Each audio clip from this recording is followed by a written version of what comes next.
자, 지금부터 제2강 시작하겠습니다. 공동주택 관리 종사자의 노동인권에 대해 진행되며 협회 자문위원으로 위촉되셨으며 소장님들의 노무상담에 대하여 기꺼이 적극적으로 협조해 주시기로 하신 광주광역시 비정규센터에 근무하시는 김세영 공인노무사님을 모시겠습니다. 박수 부탁드리겠습니다.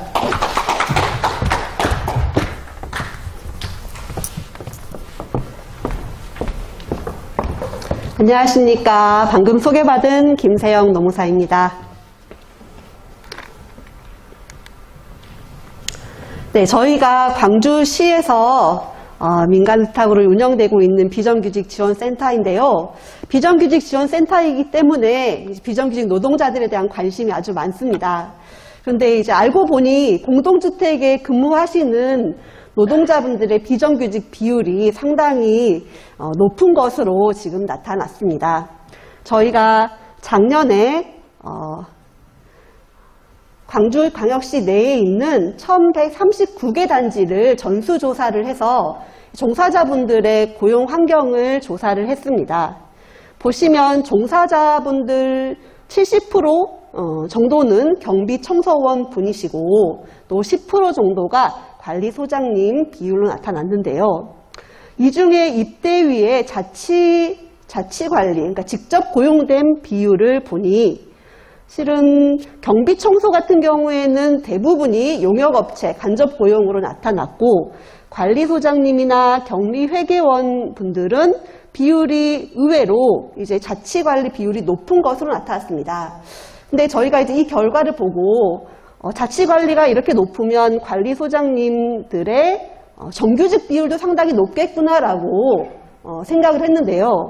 3번 보시면 정규직으로 고용된 비율이 10%밖에 되지 않는다고 나와서 다소간은 저희도 충격적이었던 결과였습니다. 그만큼 공동주택에 계시는 종사자분들의 비정규직 비율이 높다라는 것을 보여주는 결과인 것 같습니다. 공동주택 종사자분들 이런 실태조사를 바탕으로 세 가지의 고용 특성을 뽑아봤습니다. 첫 번째는 계약직 노동자의 비율이 상당히 높다. 길면 1년, 짧게는 3개월의 단기 계약을 반복하는 경우가 많은 것으로 보이고 그로 인해서 고용 불안과 쉬운 해고에 노출된 측면이 많았습니다. 두 번째로는 간접 고용된 비정규직의 비율이 상당히 높았습니다.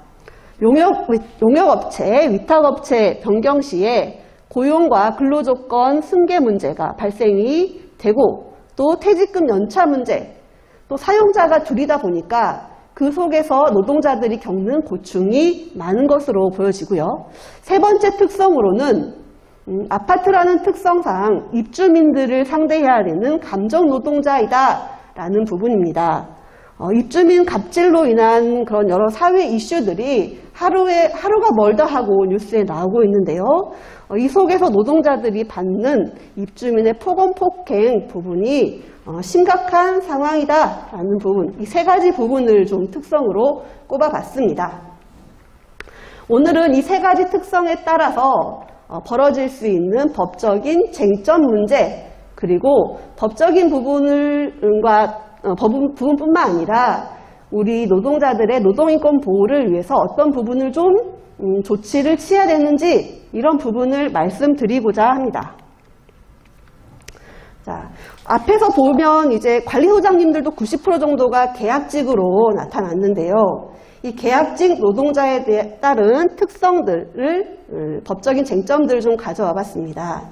이제 바로 계약 만료 그리고 부당 해고에 대한 부분입니다. 저희가 상담센터를 운영하고 있다 보니까 실은 계약직 노동자들의 계약 만료, 그러니까 재계약 거부죠. 재계약 거부 문제가 상당히 많은 편인데요. 법문을 보면 이렇게 되어 있습니다.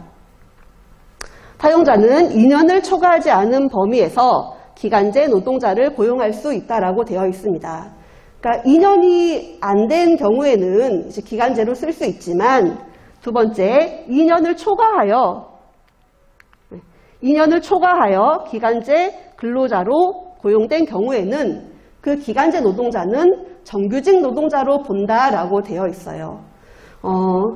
이제 이 문제에 있어서 특히 자치관리, 우리가 자치관리에 고용된 경우에 기간제 계약으로 보통 들어가는데 기간제 계약이 2년이 넘은 경우에는 이미 정규직으로 보기 때문에 3년, 4년 근무한 기간제 노동자를 계약 만료가 됐다, 재계약 거부할 테니 안 할 테니 나가라, 이렇게 하지 못한다는 얘기입니다. 원칙적으로. 그런데 이런 원칙이 적용되지 않는 예외 사항들이 있습니다. 우리에게 흔히 적용이 될 수 있는 부분들이 바로 두 가지 정도가 있는데요. 첫 번째, 사업의 완료 또는 특정한 업무 완성에 필요한 기간을 정한 경우입니다. 그러니까 자치관리가 아니라 위탁업체나 용역업체에 고용된 경우, 이런 경우 기간제로 2년, 3년 근무를 해도 이 의무조항, 정규직으로 본다라는 의무조항이 적용되지 않는 경우가 발생할 수 있습니다. 두 번째는 자치관리라 하더라도 노동자가 고령자에 해당되는 경우, 이 1항의 4번을 보면요. 고령자 고용촉진법 2조 1호에 고령자와 근로계약을 체결한 경우에는 기간제로 2년을 초과하더라도 정규직으로 안 본다라는 해석이 가능합니다. 이 두 가지 경우 우리가 예외로 많이 적용이 될 수 있는데요. 그러니까 이러한 경우가 아닌 한 자치관리에 기간제로 고용이 되면 2년을 초과하면 정규직으로 본다라는 부분을 좀 유념하시면 될 것 같고요. 자, 첫 번째, 이 예외 조항에 사업의 완료 또는 특정한 업무의 완성에 필요한 기간, 그러니까 위탁용역업체의 경우에 그러면 왜 예외 조항이냐라는 부분을 말씀을 드리면요. 위탁용역업체 입장에서는 입대 후에 이제 1년 단위로 업무를 위탁을 받는데 이 위탁이 다음 해에 될지 안 될지 또 그 다음 해에 될지 안 될지 모르기 때문에 이 용역 노동자를 정규직으로 전환하기가 어려움이 있습니다. 그래서 용역업체, 위탁업체 소속인 경우에는 2년, 3년 기간제를 고용하더라도 정규직으로 보지 않는다는 예외 조항이 적용되기 때문에 노동자의 고용 불안이 있는 편입니다. 자, 그리고 방금 고령자를 고용한 경우에도 2년 이상 기간제로 고용해도 정규직 전환이 안 된다라고 말씀을 드렸는데요. 이런 문제가 발생할 수 있습니다. 그러면 고령자를 만 55세 이상자라고 보는데 2년이 초과하는 시점, 그러니까 기간제로 계약을 해서 2년이 초과하는 시점에 55세 이상이면 되는 거냐, 아니면 애초에 입사할 때부터 55세 이상자를 이야기를 하는 거냐에 있어서 고용노동부와 법원은 이렇게 해석하고 있습니다. 네. 그러니까 최초 입사할 때나 2년이 안 된 재계약 시점에 만 55세 이상이 되었다면 근무 기간이 2년을 초과해도 정규직으로 안 본다라고 해석하고 있습니다. 이 부분을 저희가 왜 가져와 봤냐면 이제 이 주택 종사자분들이 의외로 고령자분들이 많으세요. 특히 관리소장님들도 50대, 60대 분들이 많기 때문에 이 부분이 쟁점이 될 수 있어서 한번 가져와 봤습니다. 네. 자, 그리고 계약직인 경우에 재계약을 안 해주는 것이 부당해고가 되는 경우들이 있습니다. 이제 앞서 원칙으로 돌아가면 2년을 초과하면 정규직이기 때문에 계약 만료를 못 내보낸다라고 말씀을 드렸는데요. 예외적으로 55세 이상자나 아니면 용역 위탁업체 소속이다 하더라도 기간제로 그러면 2년 초과해서 계속 쓸 수 있는데 어느 순간에 재계약을 안 해줬을 때 기간제로 2년 넘어도 정규직 아니니까 무조건 내보내도 돼 라고 보지 않는다는 거죠. 자, 어떤 경우가 있을 수 있냐면요. 자, 원칙적으로 계약 만료는 그냥 자동 퇴사입니다. 해고라고 보지 않고 꼭 회사에서 재계약을 해줘야 될 의무는 없다고 봅니다. 하지만 예외적으로 갱신기대권이 인정되는 경우에는 회사에서 근로계약을 갱신해줘야 되는 상황이 생깁니다. 노동자에게 이러한 갱신기대권, 그러니까 고용계약을 갱신하는 것을 기대할 수 있는 권리, 이 갱신기대권이 있냐 없냐를 판단할 때 두 가지 것을 봅니다. 첫 번째는 규정에 일정한 요건이 충족되었을 때 계약이 갱신된다는 규정이 있는 경우나 그런 규정이 없더라도 일정한 요건 충족 시에 계약이 갱신된다는 노사 간의 신뢰가 형성된 경우에는 회사가 자, 계약 기간 끝났으니 나가세요 하지 못한다는 얘기입니다. 이 부분에 있어서 대법원이 구체적으로 어떤 이야기를 했는지 가져와 봤습니다.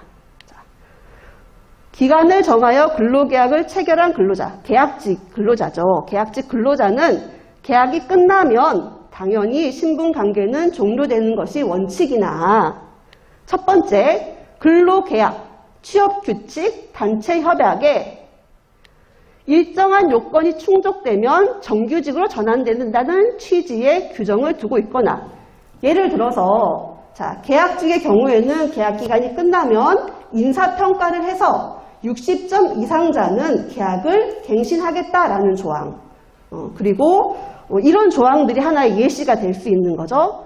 그래서 그런 규정에 따라 노동자가 나 이번에 60점 넘었으니까 계약이 갱신될 수 있겠어 라는 기대를 가질 수 있는 그런 규정이 있는 경우 노동자에게 갱신기대권이 인정될 수 있다는 거죠. 두 번째는 그런 규정이 없더라도 근로계약의 내용 또 그런 근로계약이 이루어지게 된 동기와 경위 정규직 전환에 대한 요건이나 절차의 설정 여부 또 노동자가 수행하는 업무가 이후에도 계속되는 업무인가 이러한 실태를 둘러싼 여러 가지 사정을 종합해 보니 노동자에게 갱신이 되겠다 그런 신뢰관계가 형성된다면 함부로 계약 종료를 시키지 못한다는 얘기입니다. 그래서 이제 애초 입사할 때 예를 들어 뭐 이번에 3개월 계약하고 계약기간 끝나면 정규직 전환해줄게 라는 그런 언사, 뭐 사업주의 그런 언질 이런 것도 하나의 갱신기대권의 근거가 될 수 있고요. 그리고 우리 회사 직원들은 계약이 뭐 별다른 일 없으면 수차례 두세 번 계속해서 갱신이 된다. 이런 관행, 이런 것도 갱신기대권의 근거가 될 수 있습니다. 또 뭐 근로계약서에 별다른 문제가 없으면 갱신이 된다라던가 한 달 전에 사전 통보하지 않으면 자동 갱신된다라는 자동 갱신 조항들이 있다면 노동자는 비록 내가 계약직이라 하더라도 계약이 거부되면 부당해고다 이렇게 주장할 수 있다는 겁니다. 네, 다시 앞으로 돌아가서요. 자, 그러면 갱신기대권이 인정되는 경우 이런 걸 따져봤더니 노동자는 충분히 계약 갱신해달라라고 요구할 수 있는 기대권이 인정된다. 그렇다면 사업주는 근로계약을 다시 갱신해줘야 됩니다. 1년 계약직이라면 다시 1년을 근로계약을 해줘야 된다라는 얘기입니다. 그런데 근로계약을 갱신하려고 하다 보니 회사 측에서 이분의 그동안의 근무의 실태나 뭐 그런 평가를 보니 도저히 계약을 못하겠다라는 합리적인 이유가 있는 경우에는 예외적으로 갱신을 해줘야 되지만 예외적으로 회사가 계약을 거부할 수도 있다라고 봅니다. 거부할 수 있다면 뭐 계약 종료를 하는 것이 문제가 되진 않겠죠. 근데 이런 이유가 없다라면 당연히 원칙적으로 갱신을 해줘야 된다라는 겁니다. 합리적 이유, 뭐 이거는 실은 부당해고를 할 때 노동자들을 해고할 때 삼는 그런 정당한 사유 있죠? 그런 정당한 사유와 크게 다르진 않습니다. 예를 들어 이제 뭐 근태 문제라던가 그리고 민원이 수차례 발생했고 경고를 했음에도 개선의 여지가 없었다라던가 이러한 계약을 회사에서 거부할 수 있을 만한 근거, 이유가 있어야지만 계약을 종료할 수 있다라고 보는 겁니다. 자, 이거는 제가 사례 두 가지를 이런 갱신기대권이 문제된 사례 두 가지를 가져와 봤는데요. 자, 첫 번째는 부당해고로 판정한 사례입니다. 계약 만료가 부당해고로 판정된 사례인데요. 노동위원회, 그러니까 노동자들이 계약이 만료가 되면 이걸 부당해고다라고 해서 노동부 산하의 지방노동위원회에다가 구제 신청을 하게 됩니다. 그 구제 신청을 하면 노동위원회가 판정을 하는데요. 판정할 때 삼은 근거입니다. 앞서 그 도식계도 나왔지만 첫 번째로 문제 삼는 것이 노동자의 갱신 기대권이 있느냐를 문제 첫 번째 삼았죠. 이 내용들을 보면 노동위원회가 그리고 법원이 어떠한 점을 갱신 기대권 존재 여부의 판단 근거로 삼고 있는구나라는 것을 알 수 있습니다. 두 번째, 합리적 이유가 있는지 여부도 이 내용들을 보면 이런 것들을 근거로 삼고 있구나라는 것을 알 수 있으시겠죠? 그래서 요거를 한번 참고로 읽어보시면 좋겠습니다.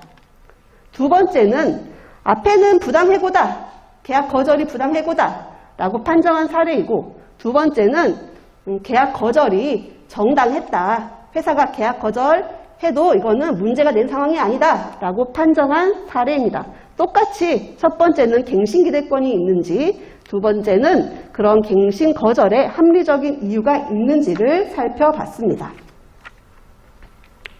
네. 실은 이런 부당한 사례들이 우리 이제 관리소장님들도 본인의 문제로 이제 닥칠 수도 있는 거고요. 아니면 선생님들과 같이 일하는 동료들이 이러한 유사한 상황에 처해질 수도 있습니다. 어떠한 부분이 문제가 될 수 있는지 이제 알고 계신다면 어떤 문제들을 사전에 예방하시는 데 도움이 되지 않을까 생각이 듭니다. 네. 계약 만료인 경우, 계약 만료는 원칙적으로 해고로 보지 않는다 말씀드렸는데요. 그래서 그에 따른 해고 사유와 시기를 서면으로 통지해야 될 의무나 아니면 미리 계약이 만료됩니다라고 사전 통지해야 될 의무는 없습니다. 그런 법적인 의무는 없다고 봅니다. 계약 만료는. 하지만 우리가 그런 법적인 의무는 없더라도 실은 관행상 고용계약이 반복이 되는 경우들이 많잖아요. 그런데 이제 그걸 뭐 한 달 전이 아니라 뭐 하루 전에, 일주일 전에 알려준다면 노동자 입장에서는 생존권, 당장 먹고 살 일자리를 잃는 셈이 되기 때문에 이런 생존권 보장 차원과 배려 또 분쟁 예방 차원에서 만약 계약이 거절되는 경우 미리 알려주는 것이 좋겠다라고 생각을 합니다. 네, 첫 번째는 이제 계약직 특성에 따른 법적인 부분을 말씀을 드렸는데요. 두 번째는 간접 고용 시 발생할 수 있는 문제입니다. 우리 소장님들도 한 60% 정도가 이제 간접 고용 업체에서 계약된 경우였었는데요. 간접 고용은 이런 거예요. 내가 고용되어 있는 형식상 사업주와 내가 노동력을 제공하는 실질적인 사업주가 다른 경우입니다. 그래서 이 노동자들의 경우에는 이제 형식상 사업주, 용역업체와 실질적 사업주인 입대위 사이에서 둘 다 눈치를 봐야 되기 때문에 굉장히 고충이 심하죠. 그러니까 비정규직 중에서도 한 단계 더 어려운 비정규직이라고 보고 있는데요. 그래서 이제 공동주택관리법에서는 입대위가 주택관리업자에게 이 공동주택을 관리하게 하는 경우에는 위탁업자의 직원의 인사, 노무관리에 간섭하지 말아라, 이러한 규정을 두고 있습니다. 그런데 현실적으로는 그렇지 않는 경우들이 많죠. 저희 센터 상담도 많이 들어오는데요. 이 고용 문제에 있어서 이제 용역업체에서 실은 통보를 하지만 그 이면에 이제 동대표나 뭐 입대위 회장이나 이런 압력을 받아가지고 노동자들을 해고하는 경우들도 종종 있는 걸로 알고 있습니다. 이제 업체에도 저희가 통화를 하면 업체도 실은 이제 입대위와 관계에서 의리다 보니까 이 부분에 대해서 명확하게 이제 가지치기 하지 못하는 부분이 있다고 알고 있습니다. 하지만 한 가지 좀 생각해 봐야 될 점은 실은 입대위와 관계에서 업체가 을이지만 그 을 밑에서 일하는 노동자들은 병이고 정이잖아요. 이제 을이 정확하게 못해주면 실은 병과 정은 더 힘들다는 점을 한 번쯤은 고민해 봐야 되지 않나라고 생각을 합니다. 얼마나 힘들지 생각해 봐야 하는 거죠. 예. 그러시죠? 네. 예. 간접 고용 시 발생할 수 있는 문제, 이제 첫 번째가 사용자 책임의 문제입니다. 이게 어떤 경우에 발생할 수 있냐면요. 임금 체불 문제가 발생하거나 또 이제 부당 해고 문제가 생겼을 때 용역업체나 위탁업체 노동자들이 내 사장은 용역업체 위탁업체가 아니라 입대위가 사장이다. 그러니까 입대위에서 부당 해고 철회하고 나를 복직시키고 또 임금도 줘라. 그러니까 이러한 분쟁이 생길 때 이런 것들이 쟁점이 됩니다. 진짜 사장은 누구냐라는 부분이죠. 근데 위탁 요경기인 경우에 실은 입대위가 진짜 사장이다라고 인정되는 경우가 흔치는 않습니다. 쉽지도 않고요. 하지만 자, 이 정도가 되면 고용노동부에서는 이 위탁 용역업체 노동자는 사장이 위탁 용역업체가 아니라 입대위다라고 판단한다는 겁니다. 판단 기준을 가져와 봤습니다. 예를 들어 임금이나 퇴직금 이런 것들의 지급 결정을 입대위에서 한다던가 아니면 위탁 용역업체 노동자들의 채용, 해임, 승진 이러한 부분들을 위탁관리업체에게 지시하거나 최종적으로 입대위에서 결정한다던가 이러한 부분들이 있다면 고용노동부에서는 진짜 사장을 입대위로 본다라는 거죠. 네. 이것도 이제 경기지방노동위원회에서 관리소장이 계약 만료가 돼서 부당해고로 지방노동위원회에다가 제소했습니다. 지방노동위원회에다가 진정을 넣을 때 나는 용역업체 소속 관리소장이지만 내 진짜 사장은 용역업체가 아니라 입대위다. 이렇게 제기를 한 거예요. 그래서 노동위원회에서는 첫 번째, 당사자 적격 여부. 누가 진짜 사장인가를 가렸습니다. 당사자 적격 여부가 누가 사장이냐, 입대위냐, 용역업체냐 이 얘기죠. 이러한 부분들, 이제 판단 기준은 앞장에 나온 고용노동부의 판단 지침과 크게 다르지 않습니다. 거기에 따라 사실관계를 봤더니, 자, 이러한 것들 다 따져보니 이 관리소장은 비록 용역업체 소장이지만 진짜 사장은 입대위다라고 판단을 내렸고요. 계약이 거절되는 것도 합리적 이유가 없다 해서 부당해고다라고 판정이 난 사례입니다. 그래서 이러한 사실관계들이 혹여나 우리가 근무하고 있는 아파트에 적용되는 게 있나 없나 한 번쯤은 검토를 해보시는 게 필요할 것 같습니다. 그리고 또 이제 간접 고용 시 발생할 수 있는 문제 하나가 용역업체 변경 시에 벌어질 수 있는 문제입니다. 노동자들, 새로운 업체가 이제 종전의 용역업체 직원들을 고용을 승계를 해야 될 의무는 없습니다. 그게 원칙이죠. 그래서 퇴직금이나 연차수당이나 이런 것들을 종전업체 근무 시 발생한 거는 종전업체가 정산해서 나가고 새로운 업체에는 신규 채용한 걸로 봐서 그때부터 계산이 됩니다. 그래서 이제 용역업체 노동자들은 용역업체가 바뀌면 8개월치 퇴직금이나 10개월치 퇴직금을 떼이는 경우, 이제 이런 경우들도 종종 발생을 해서 민원이 들어오기도 하는데요. 지금 현재 상황은 의무가 없다고 보기 때문에 어떻게 법적으로 대응할 수 있는 방법도 없습니다. 다만 예외적으로 고용 승계에 있어서 위수탁 업체 간 입찰 조건이나 계약 내용에 새로운 업체가 종전 업체 노동자들을 승계해야 된다는 거를 계약 조건으로 내세우고 있는 경우, 그리고 그러한 사업장에 고용 승계 관행이 존재했는지 여부, 이런 것들을 따져서 계약 내용에 그런 것도 있고 또 고용 승계도 해왔다고 하면 새로운 업체가 종전 업체 노동자들의 고용을 거부한 것에 대해서 부당해고라고 판정하는 경우도 종종 있습니다. 이것이 이제 그러한 사례죠. 용역업체가 바뀌었어요. 그래서 종전업체에 근무하던 노동자들 중에 한 명이 고용을 거부당했습니다. 다른 노동자들은 고용 승계가 됐는데 이거에 대해서 부당한 해고다. 그러니까 새로운 업체가 나를 고용하지 않는 거가 부당한 해고다라고 해서 제기를 한 사례입니다. 노동자가 부당해고에 해당된다는 판정을 받았습니다.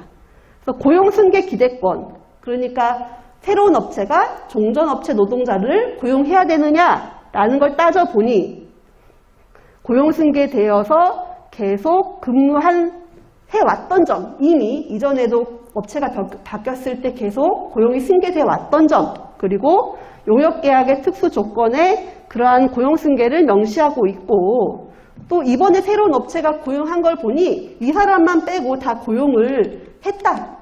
그럼 이 사람을 고용 안 한 거에 대해서 업체가 이유가 있냐라고 물어봤더니 별다른 건 없었다. 그러면 이 노동자 고용 승계하지 않은 거는 부당해고다라고 판정을 냈다는 겁니다.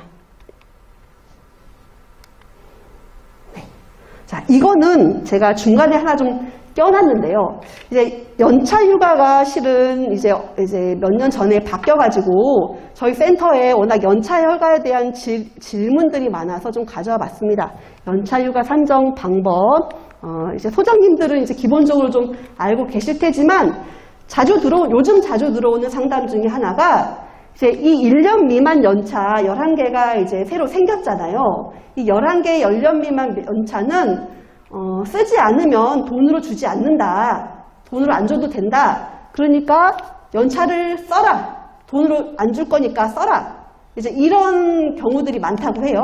그러면 노동자들은 그럼 진짜 내가 안 쓰면 돈으로 못 받는 거냐라고 질문을 많이 하셔요. 공동주택에서 근무하시는 분들이. 근데 1년 미만 연차도 다른 연차들이랑 똑같습니다. 1년 미만 연차도 쓰지 않은 경우 뭐 회사에서 쓰라고 이게 촉구할 수는 있지만 실제로 사용하지 않은 경우에 대해서는 연차 수당을 꼭 지급을 해야지 됩니다. 그리고 연차 휴가는 발생하는 날과 발생하는 것을 정산하는 날이 차이가 있습니다. 1년 근무하면 15개가 생기고 이 15개는 1년 후에 정산을 해야 되는데요. 간혹 이거를 미리 이렇게 발생할 때 지급을 해서 분쟁이 생기기도 합니다.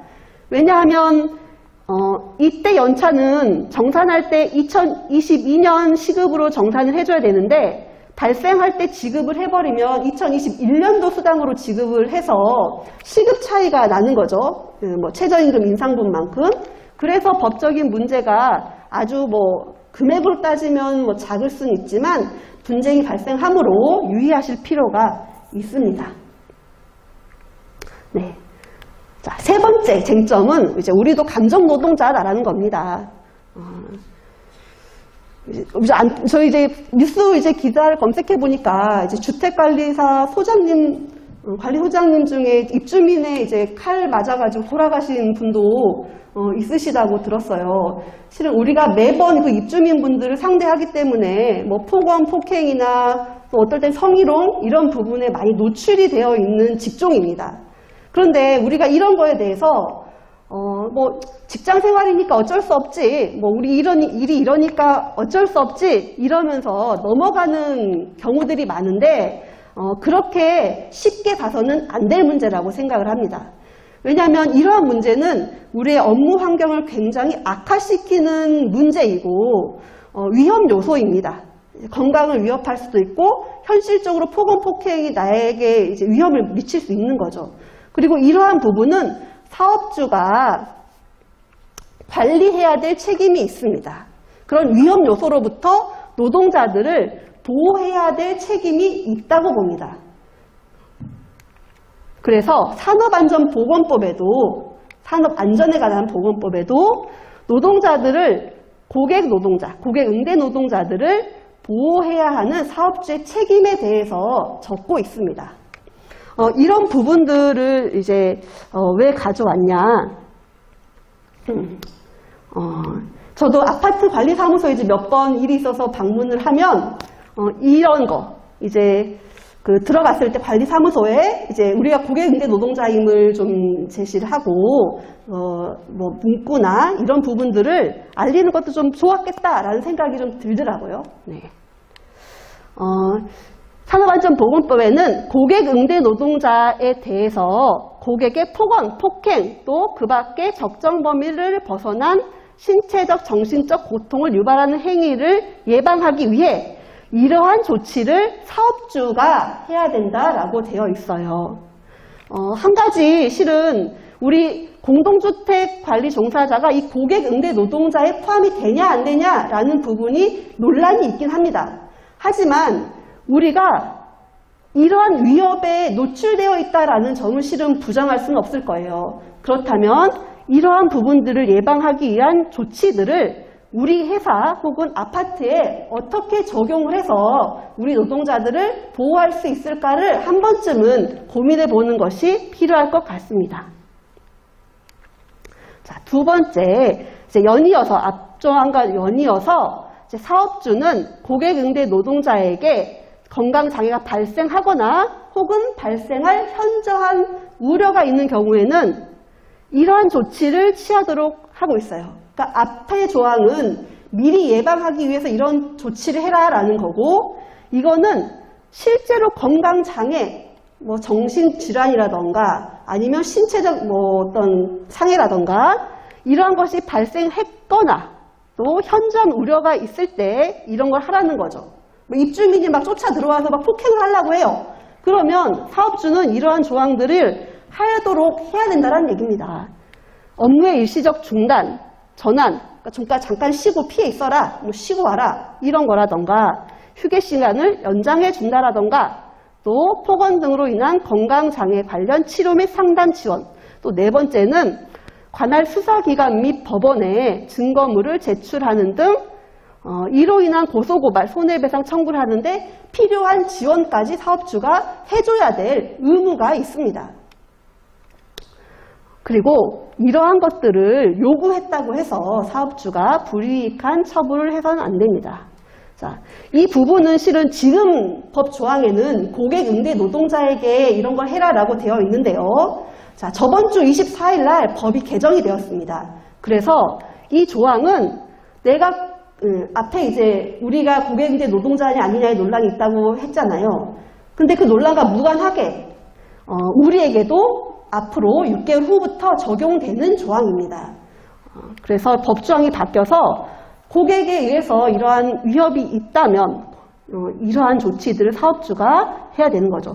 특히 저는 이 네 번째 부분에 좀 이제 유념할 필요가 있다고 생각하는데요. 실은 이러한 부분을 사업주는 좀 조용히 넘어가고 싶어 하잖아요. 이제 문제가 발생했을 때 좀 서로 고소고발한 거 좀 치하하고 조용히 좀 넘어가야지 다음 계약도 되니까 넘어가자 이렇게 얘기를 하는데, 그러니까 이 해당 당사자 노동자 입장에서는 두 번째 다치는 경험이 되는 거죠. 입주민한테도 상처를 받았지만 실은 이 일을 처리해줘야 될 사업주한테도 또 다른 상처가 받는 격이 되기 때문에 사업주 분들, 이제 용역업체나 뭐 입대위가 되겠죠. 이러한 부분 좀 유념해서 노동자의 편에 좀 서줘야 될 필요가 있다라고 생각을 합니다. 네, 고객에 의한 성희롱 방지. 우리 이제 실태조사를 보니 여성분들이 한 40% 정도가 돼요. 뭐 꼭 성희롱이 여성만 당하는 건 아니지만 주로 여성분들이 이제 성희롱을 당하게 됩니다. 이 고객 등 업무와 밀접한 관련이 있는 사람, 우리한테는 이제 뭐 입주민이나 또 뭐 거래처나 뭐 이런 다른 업체 직원분들, 사장님들이 되겠죠. 이분들에 의해서 성적인 언동 등을 통해 노동자가 이러한 굴욕감, 혐오감 등을 느끼게 된 경우 이런 사업주가 조치를 해야 되고 하지 않았을 때 과태료가 부과될 수 있습니다. 마지막으로는 이제 직장 내 괴롭힘 금지에 대한 내용입니다. 우리 모두가 이거는 실은 유념할 필요가 있는 거죠. 내용을 보면요. 사용자 또는 근로자가 해서 다른 노동자에게 이런 고통을 주거나 근무 환경을 악화시키는 행위를 직장 내 괴롭힘이라고 정의하고 이걸 하지 말아라 라고 되어 있어요. 그래서 사용자가 노동자를 괴롭히는 것도 직장 내 괴롭힘이지만 노동자가 다른 노동자를 괴롭히는 것도 직장 내 괴롭힘에 해당이 됩니다. 그래서 우리 모두가 이러한 직장 내 괴롭힘에 해당하지 않도록 가해자가 되지 않도록 노력을 해야 될 필요가 있는 겁니다. 어떠한 경우를 직장 내 괴롭힘이라고 하느냐, 이거는 고용노동부에서 이러이러이러한 거는 직장 내 괴롭힘에 해당이 됩니다. 그러니 하지 마세요 라고 제시를 한 겁니다. 이 직장 내 괴롭힘은 이 금지는 2019년 7월 1일부터 시행이 되었고 그리고 저희 센터에도 굉장히 상담이 요즘에 많이 들어오고 있습니다. 이 직장 내 괴롭힘이 업무 환경을 위협하는 하나의 위험 요소라고 보는 거죠. 그래서 이걸로 인해서 노동자가 정신질환이 생기거나 이랬을 때 산업재해로 인정도 됩니다. 그리고 직장 내 괴롭힘이 발생을 해서 노동자가 도저히 못 견디겠어서 사직서를 낼 때, 원래 사직서를 내면 실업급여가 안 되지만 이런 직장 내 괴롭힘이 생겨서 사직서를 내면 실업급여가 되는 것으로 관련 법도 같이 개정이 되었습니다.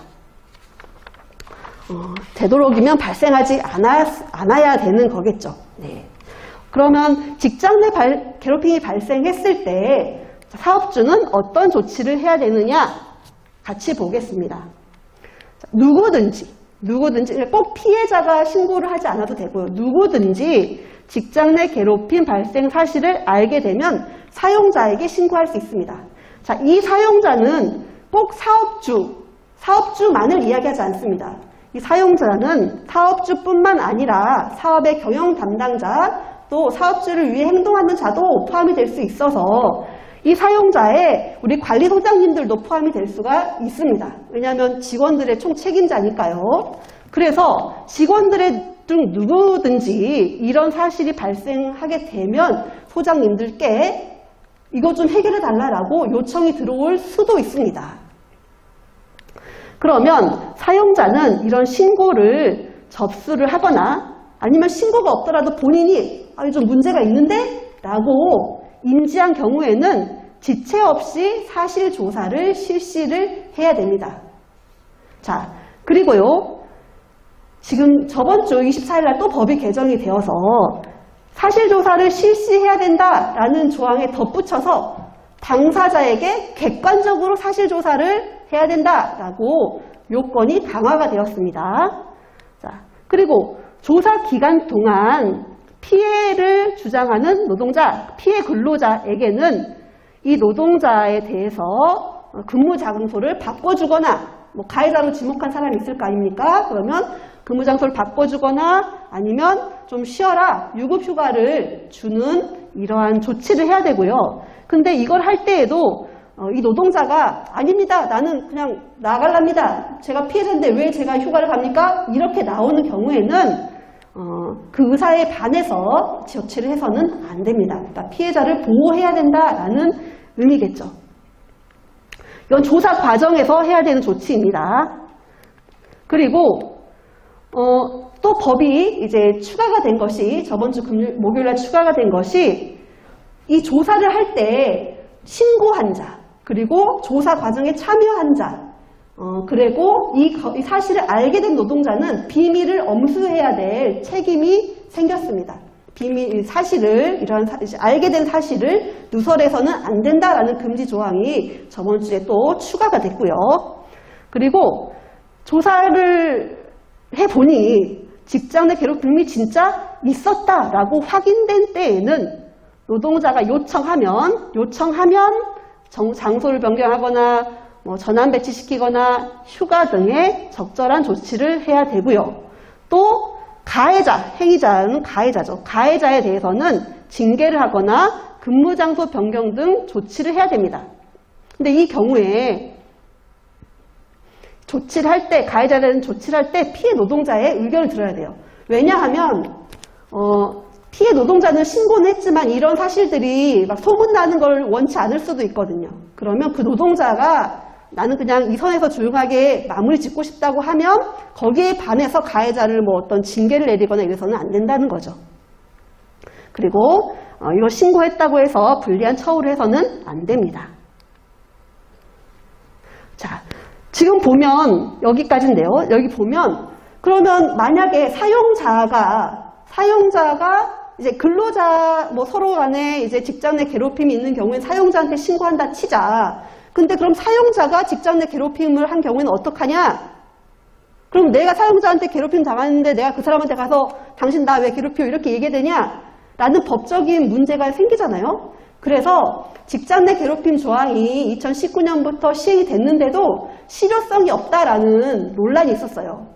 그래서 저번 주에 또 법이 보완이 된 게 사용자가 직장 내 괴롭힘을 한 경우에는 1천만 원 이하의 과태료를 국가에서 사업주를 처벌하는 방향으로 법이 강화가 됐습니다. 네. 자, 마지막으로 이제 앞서서 이제 우리 종사자 특성에 따른 뭐 여러 가지 법적 쟁점이나 또 우리가 업무 환경 개선을 위해 이제 해야 될 조치들을 말씀을 드렸는데요. 실은 뭐 여기서 이제 할 얘기는 아니지만 저는 입주자 대표회의의 책임이 가장 크고 그들의 관심이 가장 중요하다고 생각을 합니다.